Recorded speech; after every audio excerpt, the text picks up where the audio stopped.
If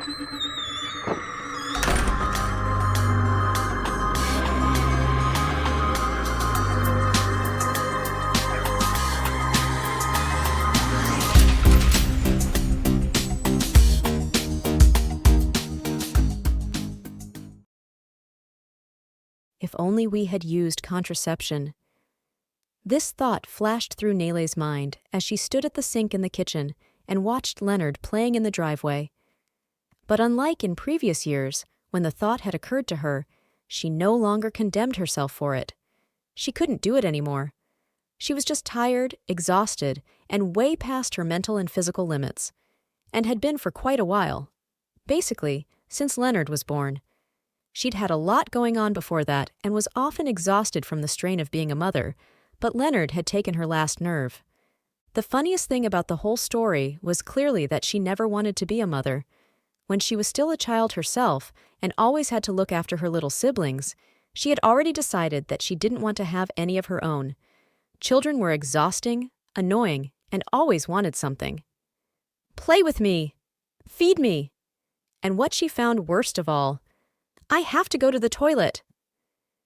Her opinion didn't change as she got older.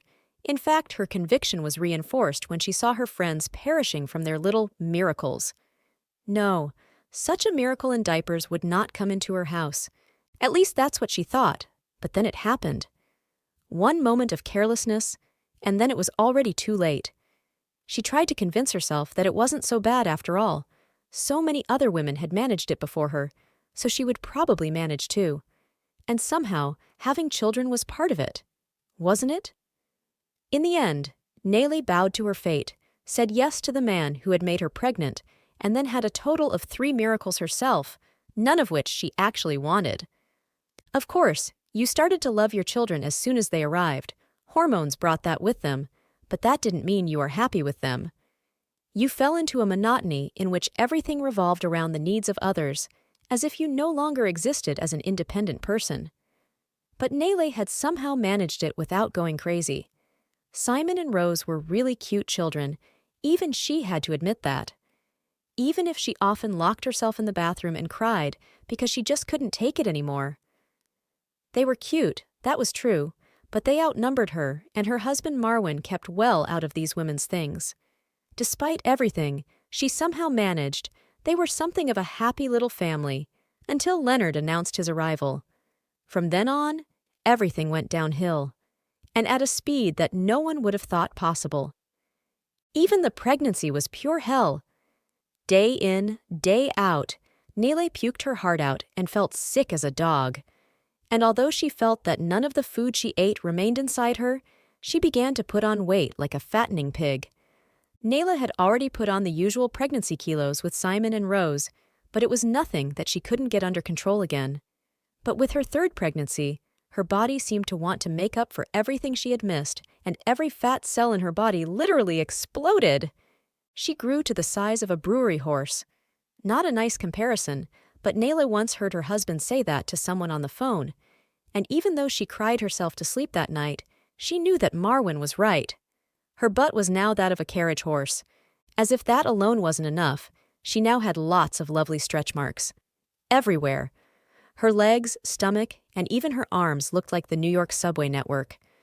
Her previously toned body was just flabby, and this now seemed to be a status she couldn't undo, no matter how much she fasted, exercised, dieted, or whatever the women's magazines recommended.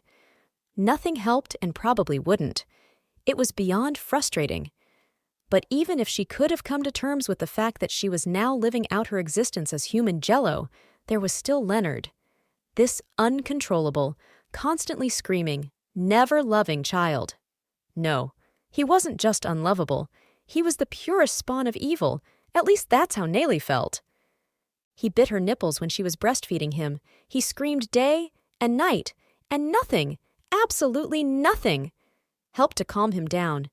It seemed to them that Leonard was just screaming to get on everyone's nerves. As he got older, he started throwing food around, painting the walls with his excrement, hiding all sorts of things all over the house so that nothing was in its place. As soon as he grew teeth, he started biting everything and everyone. as if he was an untrained puppy who preferred to take out his destructive rage on his siblings. And if they weren't there, the dog got them.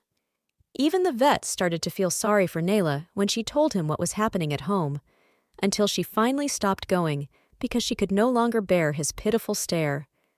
The day Leonard flushed the contents of his mother's jewelry box down the toilet, chasing valuable family heirlooms and several months of his father's salary into the sewer, Nele's hand slipped for the first and only time. None of her other children had ever been hit by her, but with Leonard she couldn't help it.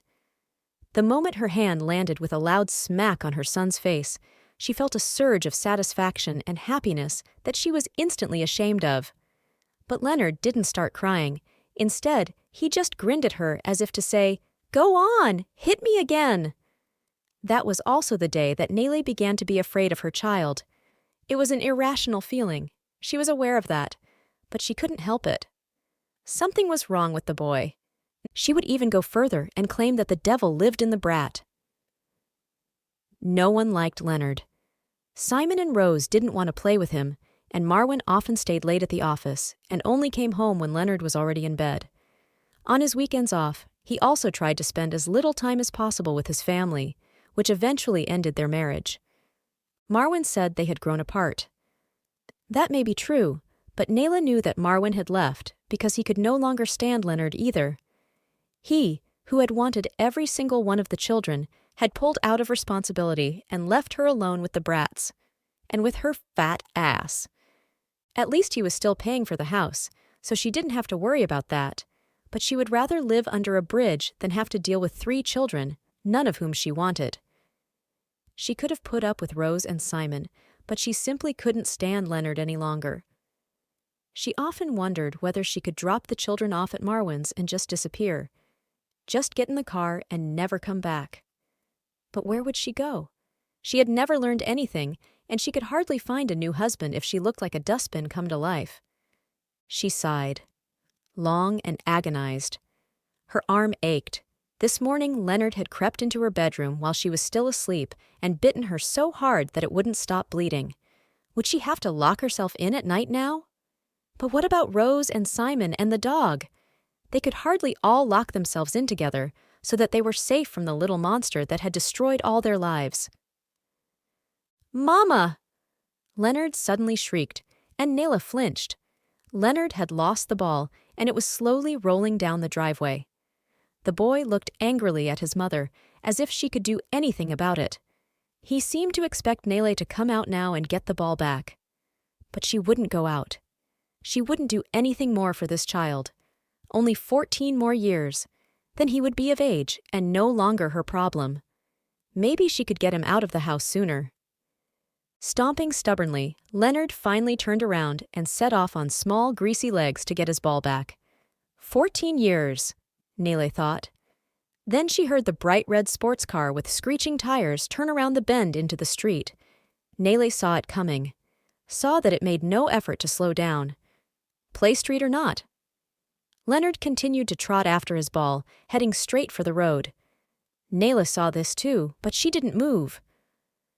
She just watched as Leonard continued to run on wobbly legs, and the car got closer and closer. Relief spread through her. She didn't look away. She wanted to see it.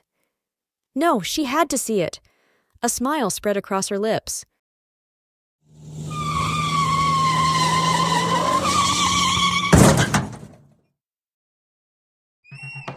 I am Maggie J, and you're listening to Thrill, Suspense, Crime, and more.